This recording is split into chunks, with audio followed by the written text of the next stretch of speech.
Este domingo, algunos vacacionistas comenzaron ya a regresar a la capital del país. Tan solo en la caseta México-Cuernavaca se registró al mediodía un ingreso de 20 vehículos por minuto.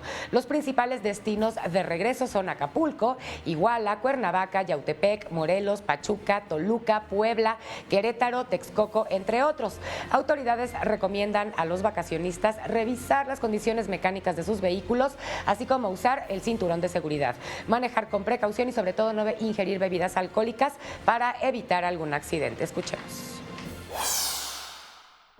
Venimos, bueno, no queríamos regresar, pero tenemos que regresar porque vamos a trabajar. ¿Cómo se la pasaron? Muy bien, muy contentos. Nos fuimos contentos y nos regresamos contentos. Pues bien, no estaban dentro de los planes, pero hay que alargar un poco la quincena. Ya vamos de regreso, venimos toda la familia, nos hospedamos en un lugar en Yautepec. Estuvimos tranquilos, estuvimos conviviendo familia. Ese lugar tiene todo, hasta trastes, y acampamos, duramos 5 días y estuvimos bien relajados.